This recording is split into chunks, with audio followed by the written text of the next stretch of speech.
I never imagined my life would take such a drastic turn. Growing up, I believed family was unbreakable, a constant in a world full of uncertainties. I pictured a simple life, working hard, raising kids who admired me. But life doesn't always go as planned. My marriage started falling apart, and I didn't see the signs. By the time I realized I'd been deceived by the person I trusted most, it was too late. Looking back, it's surreal how quickly things fell apart. Carrie and I once seemed happy, building a life together, making plans for a bigger house after Jimmy was born. But I was too caught up in work to notice the cracks. When I finally did, Carrie had already decided to leave, and I was left to pick up the pieces. Sitting by the bay window, I watched neighborhood kids play. I spotted Jimmy, my son, joining their game, flashing me a smile. That brief moment was all I had left of being part of his life. If Carrie knew he was near me, she'd drag him home. But Jimmy always found a way to wave at me. It hit me hard. My son, only 10, old enough to understand what happened between his mom, me, and Greg. The hardest part was how Carrie told me she was leaving. It was an ordinary Tuesday. "Jim, I'm pregnant," she said. I hugged her, happy, until I noticed she was crying. She wasn't hugging me back. Then she told me, "It's not yours. I'm moving in with Greg." Alan shocked. I left the house and went to Greg's and knocked him up. He called the cops, and I spent the night in jail.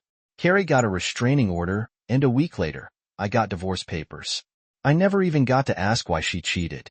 The game outside, the rain ended, and Jimmy blew me a kiss. I pointed to the mailbox where I'd left a phone for him. He wasn't supposed to have one until he was 12, but I wanted to mess with Carrie. My sister agreed to take the blame. Inside, there was a note.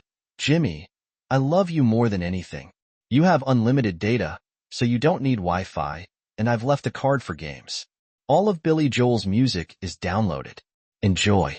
I'm sorry I messed up, but I miss you every day. My number is saved as a mic. You can text me, but don't call me, buddy. This is how it has to be for now. I love you." Jimmy smiled, crumpled the note, and grabbed the phone. "I love you," he yelled, running off. Billy Joel was our thing. Jimmy pretended to hate his music, but I knew he liked it. He'd sneak in song lyrics to see if I'd notice. One time, after getting a D on a test, Carrie said, "You're a straight A student without missing a beat." Jimmy replied, "I guess I think too much," quoting Billy Joel. I laughed, but Carrie didn't get the joke. It was our thing. I worked as a mechanic for a construction company, fixing everything from cars to cranes since high school. It paid well, and I had a winter vacation every year. Carrie was a teacher, and we met at a country bar. We hit it off, and 3 years later, we got married. We bought a small house, planning to move up eventually, but in Carrie's version of moving up, I didn't fit. I didn't know she was cheating until she told me she was pregnant with Greg's baby. Greg was disliked by most, tolerated only because he brought expensive whiskey to parties. Somehow, Carrie was the exception, needing more than what I could provide despite my stable, union job with benefits. Carrie never complained about money. We took trips, and she bought whatever she wanted. So I was shocked when she started looking down on my job, calling me a grease monkey. The first time was after I got dirt on her shirt, and from then on, it became her go-to insult. After Carrie moved in with Greg, our divorce was finalized. I gave Jimmy a secret phone to stay in touch, even though there was a restraining order. I violated it once at a barbecue when Greg made a crude remark about Carrie's pregnancy, and I kicked him. Luckily, neighbors backed me up, and I avoided arrest, though the incident kept the restraining order in place. A month after giving Jimmy the phone, we texted daily, keeping things casual, never mentioning that I was his dad. One night, Jimmy called in a panic. Greg had struck Carrie and pushed him. Without thinking, I rushed to their house, ignoring the restraining order. I kicked in the door and saw Greg going after Jimmy, while Carrie struggled on the floor. I shoved Greg outside, knocking him down the steps. Jimmy called emergency. I shouted at Carrie, who tried to talk to me, but I cut her off, telling her to focus on Jimmy as I walked away. I remembered I wasn't supposed to be there, but before I left, I kicked Greg in the balls again, something I was starting to enjoy. Trey Jackson, Greg's neighbor, laughed as he watched me while his wife, Ziona, went inside to help Carrie and Jimmy. Another neighbor kept an eye on Greg. "What happened, Jim?" Trey asked as I sat down on the grass a little ways from the house. "Jimmy called for help," I said. "Greg struck Carrie and pushed him, so I ran over." "Damn, we heard the screams but didn't know it was that bad," Trey replied. "It's all right," I laughed. "Didn't even get a chance to knock him out, just shoved him out the door." We chuckled until the police and ambulance arrived.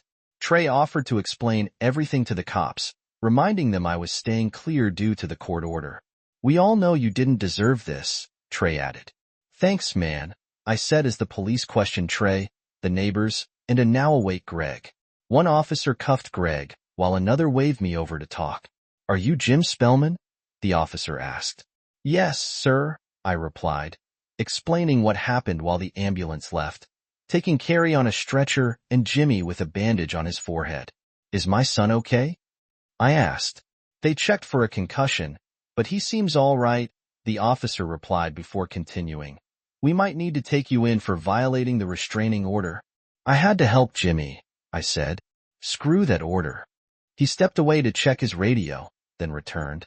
"Your ex-wife didn't want to address the order violation, so you're free for now, but it could change if Greg presses charges." I went home, hoping Jimmy was okay, and briefly wondered if Carrie was too, but I pushed that thought aside. The next day, I called my lawyer, who advised me to avoid contact with Carrie or Jimmy. Later, my mom confirmed they were fine. Carrie had stayed in the hospital, and Jimmy was with her parents. A few days later, my lawyer called to tell me Greg was denied bail, likely because Carrie was pregnant and Jimmy was hurt. Surprisingly, Carrie's lawyer filed to lift the protective order. A court date was set, and I couldn't wait to see Jimmy. In the following weeks, Carrie called me several times, but I didn't answer to avoid jeopardizing the case. On court day, I cleaned up, bought a new suit, and shaved, wanting to make a good impression. The judge was thorough, asking tough questions about why I could see Jimmy now but not before. After everything was explained, she rescinded the order. As we left the courtroom, Carrie approached me. "Thank you for coming that night," she said. "If you hadn't, I don't think the police would have made it in time. Greg would have eliminated me." "I wouldn't let my son get hurt," I said. She began to cry. "It's all my fault. He wouldn't have been hurt if it wasn't for me." My lawyer approached, congratulating me on being able to see Jimmy again. Walking out of the courthouse, I felt like I was floating, and then I heard Jimmy yell, "Daddy."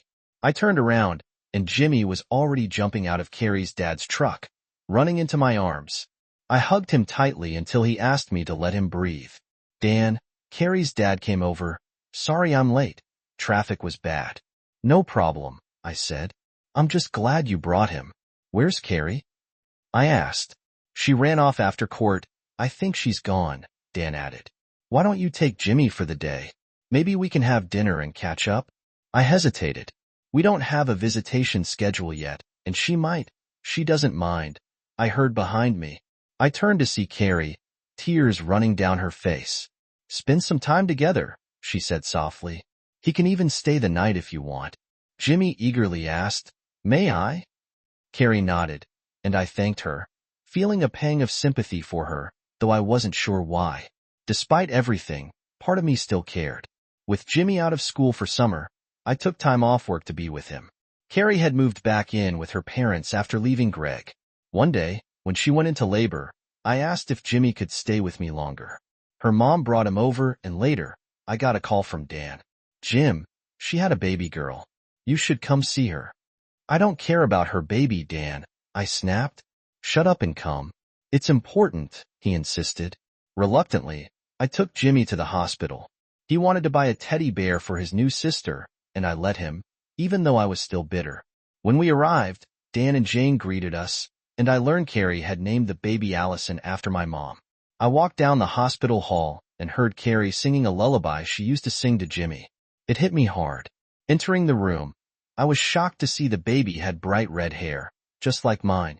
Greg didn't have red hair, but I did. Carrie tearfully said, "I think I made a mistake, Jim." I couldn't deal with it and walked out. Back in the waiting area, Jane said, "She's yours, Jim. You can see that. Prove it." I replied, "Dan explained that's why you're here. They've ordered a DNA test." You just need to give a sample. I shook my head. It won't change anything. She broke my heart. 3 days later, Jimmy asked, can we visit Allison today? I hesitated, but he added, you don't have to come. Just drop me off at Grandpa's. I agreed. Then he asked, Allison has red hair. Does that mean she's your daughter? I'll know soon, I said. The test results should come today or Monday. Jimmy looked sad, then asked, if she's your daughter, will you love her? I love you, and if she's mine, I'll love her too, I replied. He paused, then asked, what about Mom? Will you love her? I laughed, pouring more coffee. Your mom will love Allison either way, I said without thinking. Your mom hurt me, Jimmy. She caused the worst pain a wife can give a husband. She got pregnant and left me for someone else. The love I had for her is gone.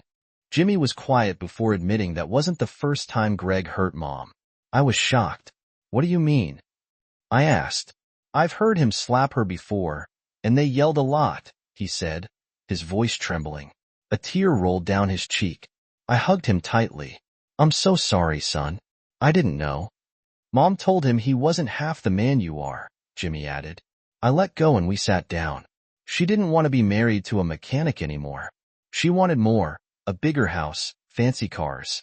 That's silly Jimmy making me laugh, yeah buddy, he smirked. Adults make stupid choices sometimes. Don't forget your second win, Dad, I raised an eyebrow. What? You'll figure it out, he said, running off to get dressed. Later, we headed to Car's parents' house. Jane answered the door, holding baby Allison. Hey, Jim, any news from the doctor yet? She asked. No, I replied, avoiding looking too closely at the baby. Jimmy asked eagerly, can I hold her? Grandma, of course, Jane said, smiling. But sit down first. Babies are fragile. Jimmy's excitement was obvious. Jane invited me in for coffee, but I declined. I didn't want to be around Carrie or the baby until I got the DNA results. Just then, my phone rang. It was the lab. Mr. Spellman, we've confirmed a positive DNA match. I hung up before they finished, sitting on the porch swing. I stared blankly. Carrie had been pregnant with my child when she left me for Greg. I felt like I couldn't breathe. After a while, Dan came over. Are you okay? I'll never be okay, I replied. How could she do this to me? I loved her. Dan sat beside me in silence. Eventually, he asked, was that the lab? Yes, I said, avoiding the truth. I wasn't ready to admit I had a daughter. Dan put a hand on my shoulder. Jim, it's obvious. Did you really need the test? I snapped, yes.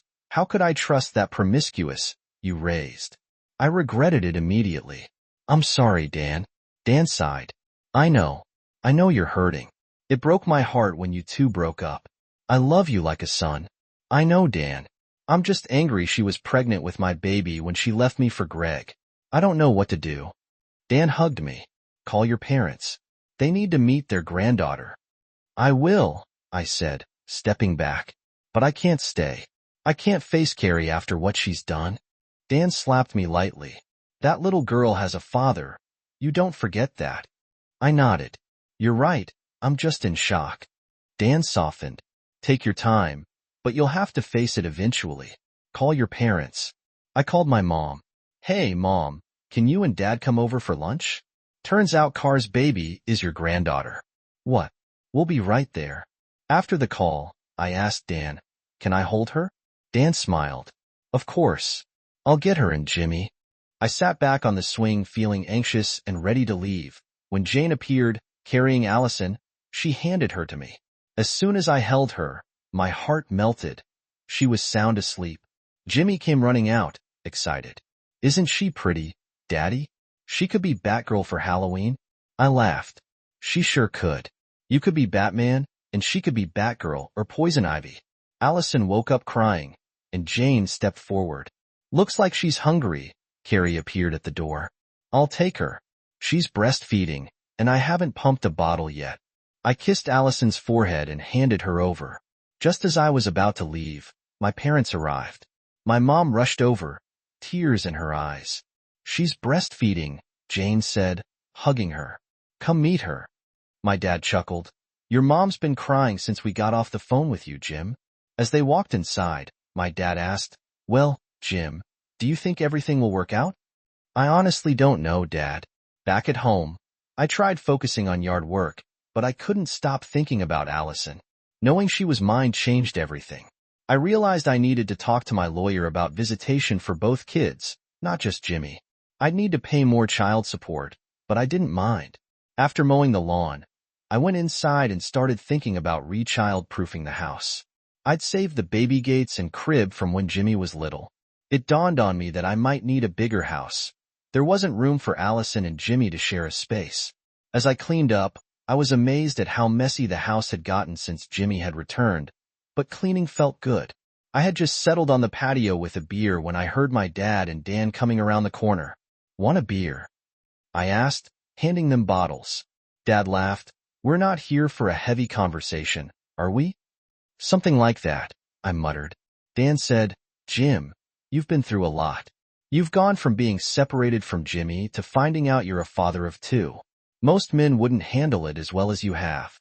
My dad got serious. "Jim, you're going to be this little girl's father, no matter what." I nodded, but I could tell he was building up to something. "Have you thought about your relationship with Carrie?" he asked. I laughed loud and bitter. "There is no relationship, Dad.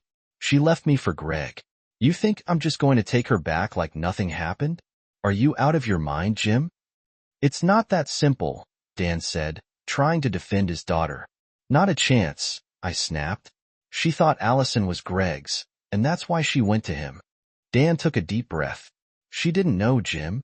If she had known—" "Are you serious?" I yelled. "How could she even let there be a question of whose child it was? She cheated on me, broke my heart, and threw it all away. Just because Alice is in his mind doesn't change that." "We understand you're angry," my dad said gently. I shot back. She wanted the lifestyle Greg offered, the fancy car, the vacations. She made her choice. Now she can't just come crawling back because things didn't work out with him. I stormed into the house, locking the door behind me. I hated yelling at Dan and my dad, but I couldn't take it anymore. The conversation was over. Time passed without any word from Carrie or her parents. It was almost lunchtime, and I debated whether to call or just pick up Jimmy. I didn't feel like going there, especially not to face Carrie. Then a text from Jane came through. "We're taking Jimmy to Red Robin for dinner. You can join us and take him home from there." I figured Carrie and the baby wouldn't be there. Who takes a newborn out to dinner? So, I decided to go. Jimmy would help keep things light. When I arrived, they were enjoying a tower of onion rings, which made me smile. Jimmy always insisted on onion rings when we went out as a family. Hey, guys," I greeted, sitting down. Dinner went smoothly until after we ate. "Dad," Jimmy said, "we need a bigger house." I laughed. "I agree. You and your sister won't be able to share a room when you visit." "No, I mean so Mom and Allison can live with us again. I don't want to go back to Greg's house." "You're not going back there," I assured him. "Greg's going to jail," Jimmy grinned. "Thank God." "I missed my old room," Dan frowned. "Jimmy, your mom, Allison, and you will stay with us for now, and she'll find a new place soon." Jimmy wasn't satisfied. "I want to stay with Dad." "Why can't I?" I tried to stay calm. "It's complicated. The judge gave custody to your mom. I'm lucky she's letting you stay with me these last few days." "That's not fair," Jimmy cried. "Why do I have to suffer?" I glanced at Dan and Jane, but they avoided my eyes. "Jimmy, it's not fair to me either," I said quietly. "One day I had a family, and the next, I lost it all. Your mom told me she was pregnant with Greg's baby, and it broke me. She made a mistake, Dad. She deserves a second chance." I shook my head. "Jimmy, that song isn't about giving second chances. It's about not giving up, and this is different." "You're giving up?" Jimmy yelled. "You're not even trying." I took his hand. "Son, I loved your mom, but she made her choice, and I can't take her back." Dan stepped in. "I think we should call it a day. It's been long for everyone." I agreed, and we left the restaurant. The ride home was quiet, but I could tell Jimmy was still upset. He longed for our family to be together again, and we had this conversation almost daily. His tone softened over time, but the sadness never left his eyes. 10 days after Allison was born, Carrie showed up at my door. "Hi, Jim. Can I come in?" she asked. I called for Jimmy, who ran in and hugged her. "Hi, Mom. Where's Allison?" she asked. "She's with Grandma and Grandpa Spellman," she smiled. "Oh, good." He ran off, leaving us alone. "Are you here to take him home?" I asked, bracing for it. "No, Jim. I'm here to talk," she replied. I frowned but led her to the living room. "Can I get you something to drink?" I offered awkwardly. "No, thanks," she replied, sitting down. "I never got to talk to you before the divorce because of that restraining order." I snapped, "The one Greg pushed for." She looked down. "That was Greg's idea. He wanted revenge." "For what?" "For me knocking him up after he took my family." I asked, anger rising. "I know," she whispered. "And you didn't need to bring him to that barbecue." "Maybe not," she admitted. "But you didn't need to kick him either." "I only kicked him after he called me a slut in front of Jimmy," I said. "You knew I'd be there, Carrie." She looked away, guilt in her eyes. "You know Greg was in bad shape after that. You probably hurt him more than you realize." I couldn't help but laugh hard. The idea that I hurt Greg more than he hurt me by taking my wife and ruining my life was absurd. Once I calmed down, I asked, "Just get to the point, Carrie. What do you want?" She sighed. I never stopped loving you, Jim." I froze. "What?" "I was stupid. I made a mistake with Greg. I convinced myself I had to be with him because I thought the baby was his. I didn't even consider that Allison could be yours." She wiped a tear. "So you just left me without even talking to me?" I asked. She nodded. "I thought it was the only option. Greg convinced me we'd be good together. I didn't realize how wrong I was until it was too late." I paced. "You threw everything away, Carrie. We had a family. We were happy." "I know," she whispered, her voice breaking. "I messed up. You did more than mess up. You took my son, slapped a restraining order on me, and now you want a second chance." She started crying again. "I'm sorry, Jim. I know I don't deserve it, but I'm asking for another chance, for Allison and Jimmy." I shook my head. "Carrie, we can't just go back to how we were. You broke my heart. We can be friends, but I can't take you back." She nodded sadly. "I understand. I'm sorry for everything, Jim." She left with Jimmy that night. I sat by the window, reflecting on how my life had turned upside down. I should have been content with having Jimmy back, but things were more complicated now with Allison. I loved her the moment I saw her, but Carrie asking for a second chance threw everything into chaos. My lawyer had already drawn up a visitation schedule and a new child support agreement for both kids, but I worried Carrie might not cooperate. Her request for a second chance was the only leverage I had, and I had just shut it down. Later, Jimmy came home and asked if he could stay with me instead of going back to his grandparents. I explained that the custody arrangement gave him to his mom, and there was nothing I could do. "What about Allison?" he asked. "We need to sort that out soon. I want to see her as much as I can, just like I missed you, Jimmy." Then he shifted to dinner, asking for pizza. He even suggested taking Carrie and Allison along, but I shook my head. "I know what you're trying to do, Jimmy. It's not going to happen. Mom and I will never be together again." He shrugged and ran off. Later, I took him to Dan's house and asked to see Allison. Dan led me to the room where Carrie was rocking the baby. I whispered that I just wanted to see her for a moment. Carrie replied coldly, "Take a good look, because soon you won't see her again." Alarmed, I asked, "What?" She responded, "It's simple. If you don't give me a second chance, I'll fight to make sure you never see Allison or Jimmy again." Just as I was about to yell, Dan placed a hand on my shoulder. "Don't say anything you'll regret, or she can use against you. I'm a witness here, and I won't let her do this. I'll find the best father's rights attorney, and we'll fight her all the way." Carrie stood up, furious. "If you keep getting in the way of my family, I'll cut you out of my life, and you'll never see your grandkids again." Jane stormed in, livid. "I heard everything on the baby monitor, Carrie.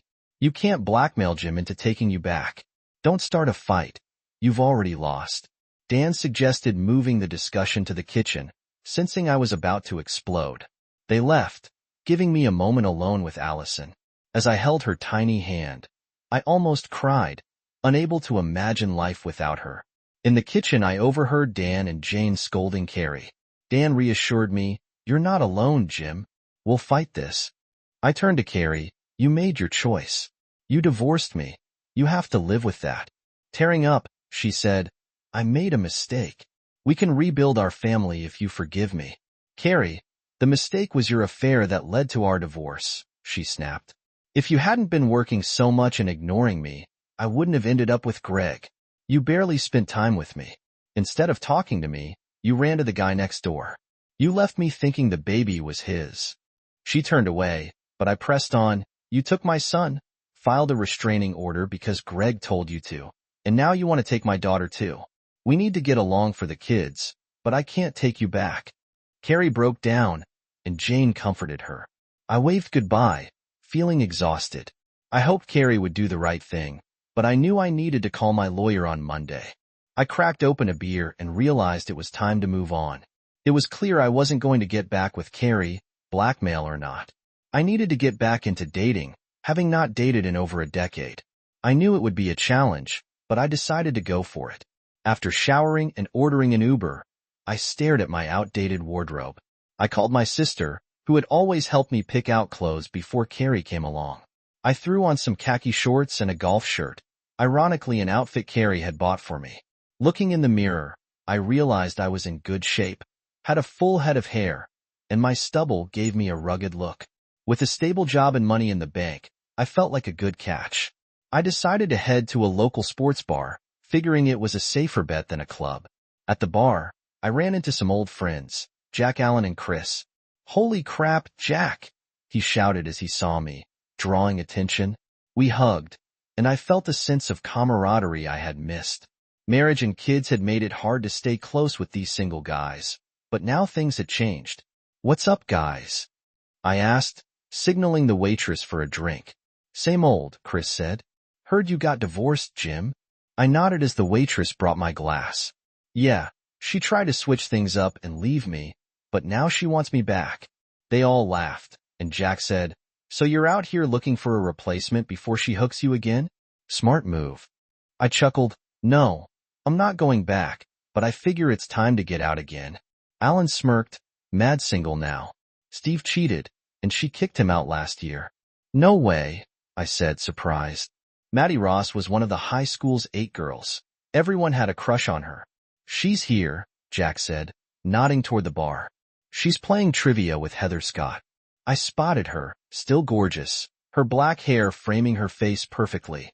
I thought about going over to say hello, but wasn't sure what to say. Jack must have sensed my hesitation. "Let's go play trivia and grab a table near them," he suggested. And before I knew it, we were sitting close by. I ordered a picture for their table, and the waitress smirked and said, "Good luck, making everyone laugh at your attempt to impress." I watched as the waitress delivered the drinks. Maddie smiled politely, while Heather whispered something to her. The group started pushing me to go talk to them. Nervously, I stood up and made my way over, sweating and feeling like a teenager again. Heather saved me from saying something dumb. "Jim Spellman, if you buy drinks, you should deliver them yourself," she teased. I smiled sheepishly. "I wasn't sure you'd remember me." "Of course we remember you," Heather said, laughing. "I thought you were married." I raised my left hand. "Divorced, 6 months ago." "Sorry to hear that," Heather said, while Maddie straightened up a bit. I noticed Heather's ring. "You're married?" "Yep, 5 years now. I married Kevin Carlson, and we have twin girls." "I've got a 10-year-old son and a newborn daughter," I replied. "A newborn?" Maddie asked, surprised. "Yeah, she was pregnant with my child when she left me for someone else." Maddie looked stunned, while Heather said, "That's quite a story." I smiled. "Maybe one for another time." Trivia was starting right then. Maddie nodded. "We never miss it. Want to join us?" I hesitated. "I came with some friends, but I'll check in on them." As I walked back to my table, Jack joked, "Go get it, Tiger," making everyone laugh. I glanced back at Maddie and Heather, who seemed to be arguing. Taking a chance, I returned and sat down. "Miss me?" I asked, making them both smile. "We're counting on you not to choke," Maddie teased. "I'll do my best," I replied. Hours later, we We were 2 points ahead of another team. The host asked the final question. This 1977 album contains the hits She's Always a Woman and Just the Way You Are. I laughed while the ladies looked confused.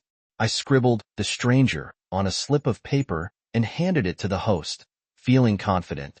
I winked at the professors on my way back. That was the easiest question all night, I said, sipping my beer. Maybe for you, Maddie replied, shaking her head. I don't even know those songs. Heather laughed.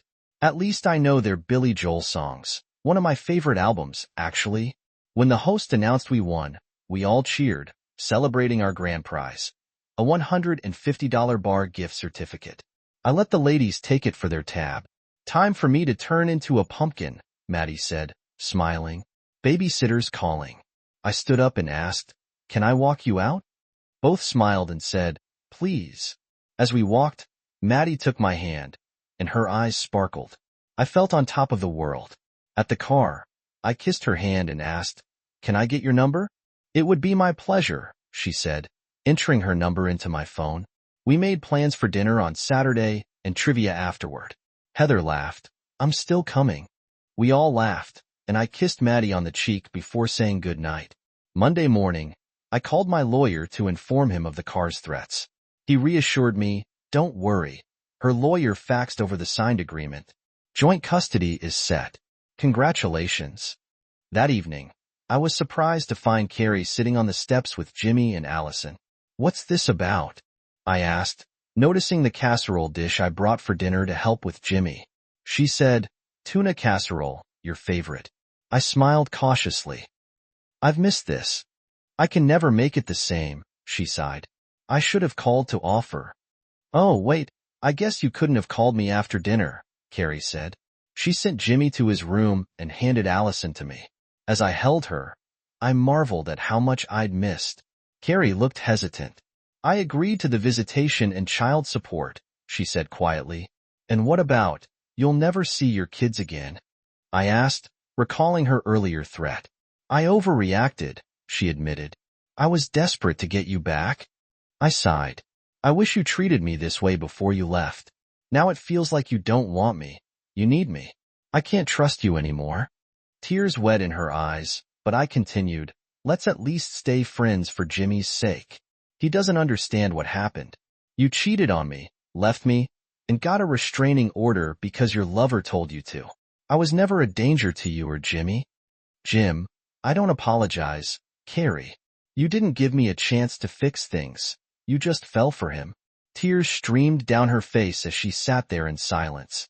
Allison stirred briefly, and I gently rocked her back to sleep. Carrie, you had a choice, him or me. You chose him. You'll never convince me you weren't trying to change your life. I can't believe that. I'm sorry, she whispered. I'm sorry for everything. You'll never know how sorry I am. Can we at least try to make it work for the kids? I leaned back, relieved Allison was finally asleep in my arms. We can be friends, Carrie, but I'm never taking you back. She nodded, her eyes still wet with tears. I know.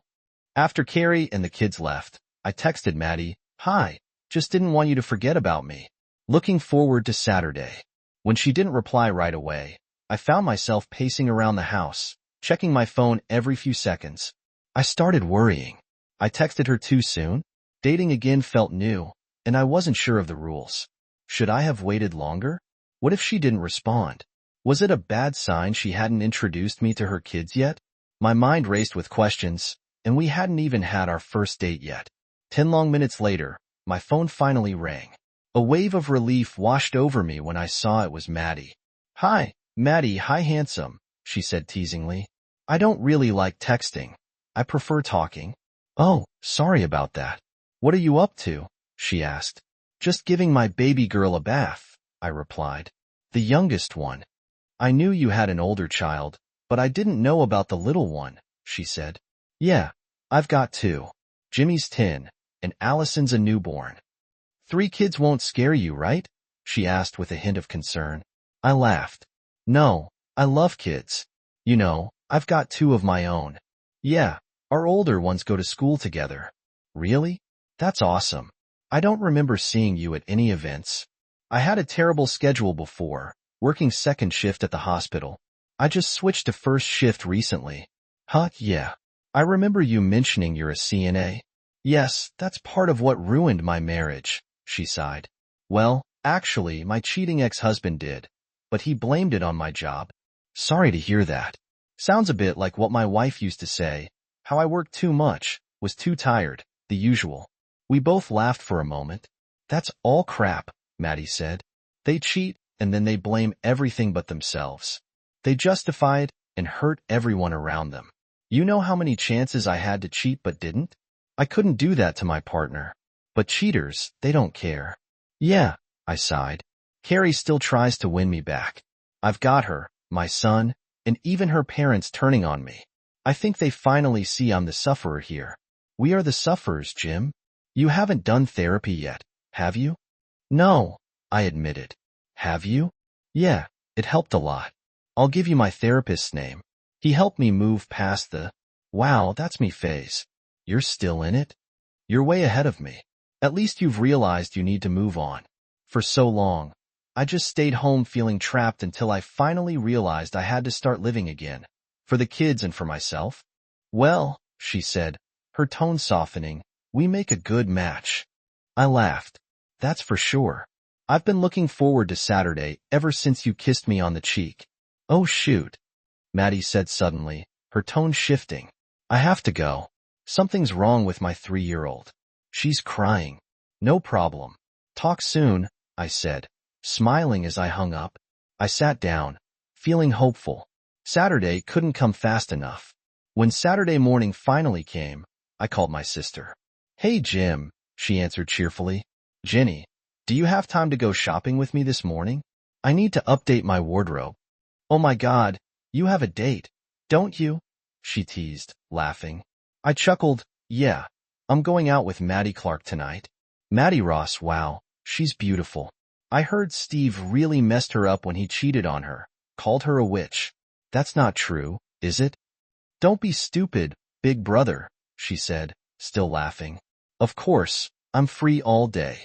Let's do lunch at the mall and then shop. Sound good? Sounds great. Let's meet at Red Robin at noon, I suggested. As we sat down at the restaurant, Jenny eyed me curiously. So, Mom is thrilled to be a grandmother again. She's crazy about Allison. She visits her at Jane's all the time. Carrie's dropped her off at her mom's a few times too. And how are you handling all this? She asked, her tone softening. Better. Carrie's finally stopped fighting, and I'm really enjoying my time with the kids. Jenny nodded as we ordered. So, you're moving on with Maddie.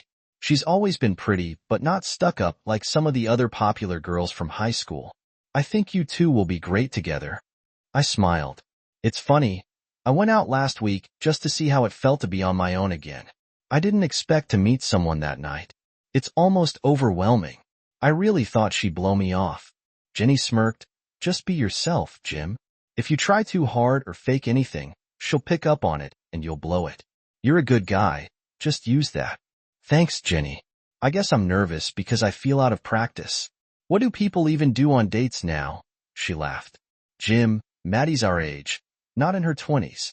Just do what you do with Carrie. Dinner, a movie, maybe a bar with dancing. Something low-key. She'll enjoy that. You're right, I agreed. Maybe I'm not as clueless as I thought. Jenny grinned. Oh, you're still clueless, but not completely hopeless. We both laughed and kept chatting that evening. I walked up Maddie's driveway, and a boy was playing basketball, tossing the ball my way when he saw me.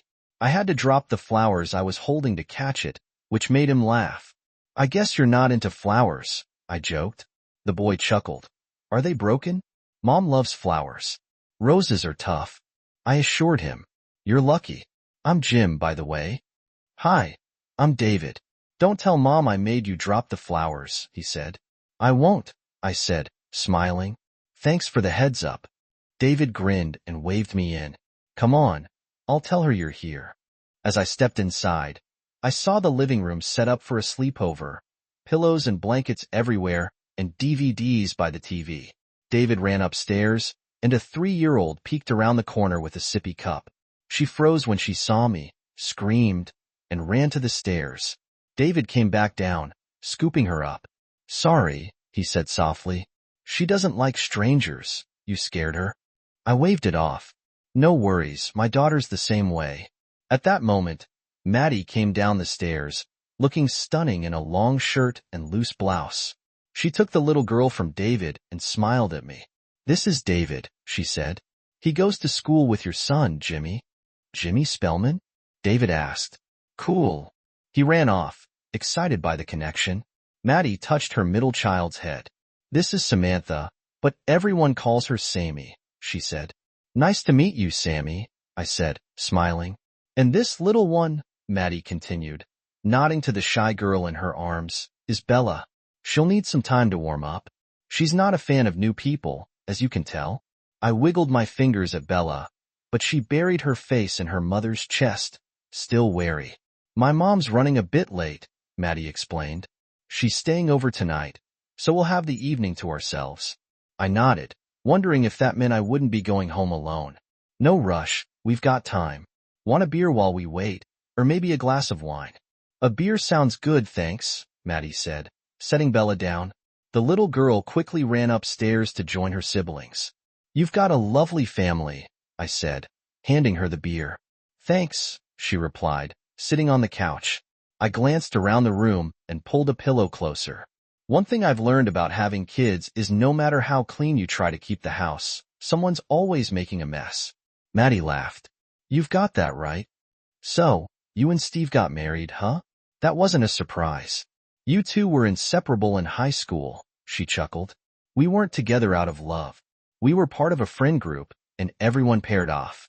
We just happened to last until graduation. Then, when I got pregnant with David, we did what was considered the right thing and got married. It wasn't a shotgun wedding, but we were never in love. It was doomed from the start. I nodded, sipping my beer, before I could respond. Maddie checked her watch. We should probably head out soon. I don't want to be late for our reservation. I smiled. Don't worry, we've got plenty of time. She laughed softly. Jim, you don't need to be nervous. I've been looking forward to this all week. She gave me that bright smile again, the one that made her eyes sparkle and my heart race. Me too, I admitted honestly. I thought you might change your mind. Not a chance, she replied. Unless you've turned into an idiot since high school, I wasn't going to pass this up. I laughed, relieved.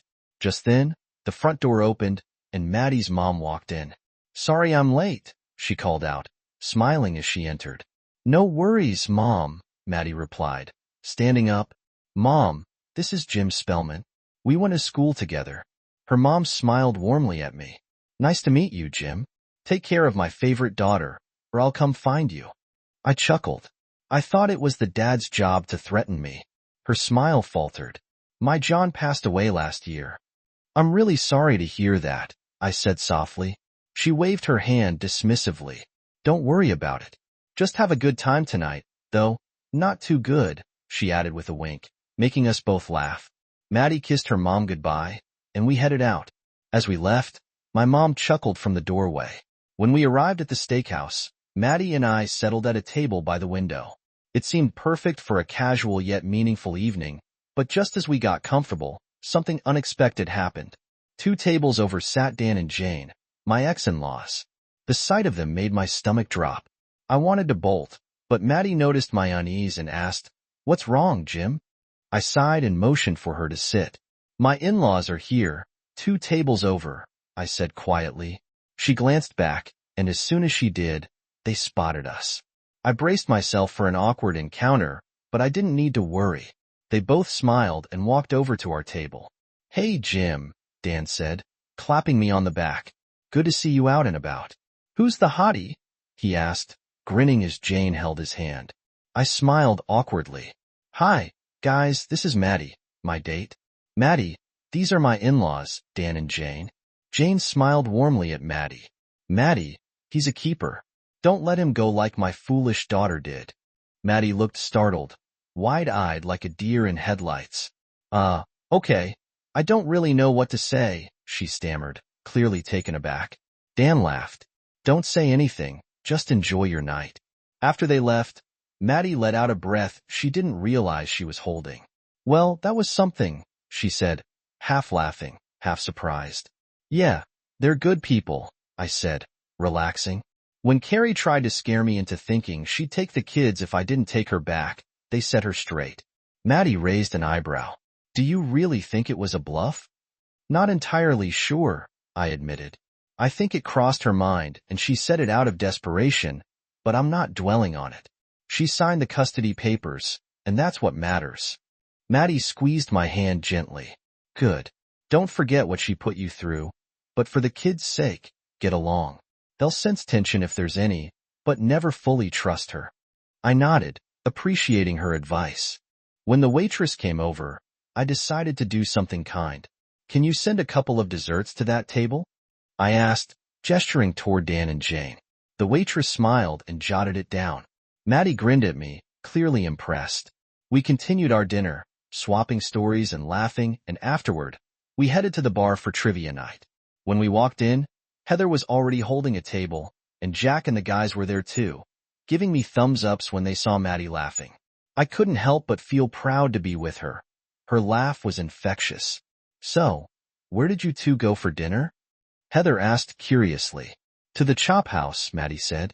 You won't believe it, but his ex-in-laws were there and came over to our table. Heather's eyes widened. Oh no, what did you do? Nothing, Maddie laughed. They were actually really nice. They told me not to lose him like their daughter did. Wow, Heather said, shaking her head. First date of the year, Jim. You ready to defend our title? You bet, I said confidently, glancing at the elderly professors from last week. One of them nodded, and the other mimed a throat slash as if to say I was going down. I smirked, always loving a bit of friendly trash talk. Well, we got lucky with that Billy Joel question last week, Maddie teased, nudging me. No worries, ladies, we've got this. And we did. By the last question, we had a solid 10-point lead. The host tried to throw us off with a 12-point final question, but it was about a country singer Heather loved. She nailed it, securing another win for us. After trivia, we walked Heather to her car. Maddie and I wrapped ourselves in each other's arms. She felt so right in my arms, and I didn't want to let her go. It was a perfect night, and I hoped there'd be more to come. Good night, guys, Heather said, giving Maddie a hug and surprising me with one too. Drive safe, sweetie, Maddie called after her as she pulled away. Maddie turned to me, her eyes sparkling again. It's still early, she said playfully. You've got two options. Take me home, and we can talk, or we can go to your place and have a little more fun. I wasn't about to mess this up. I took her to my place. Once inside, I offered her a drink. Want some wine? I've got red, white, or beer. White wine would be great, she said, settling on the couch and slipping off her shoes. I grabbed the bottle of Pinot Grigio I'd bought earlier, hoping for this exact moment. Here you go, Mads. My favorite wine for my favorite girl. Mads? She asked with a smirk. Too soon for a nickname? She laughed, clearly charmed. No, not too soon. My dad used to call me Mads. Oh, I said, feeling a little awkward. I didn't mean to stop, she said, smiling warmly. It's fine. My dad would have liked you. I smiled, sitting next to her and slipping my arm around her shoulders. Nice try, Ace, she teased, laughing again. Don't overdo it. I've waited a long time to find someone like you, and now that I have, I'm looking forward to dessert. We kissed, but nothing more happened that night.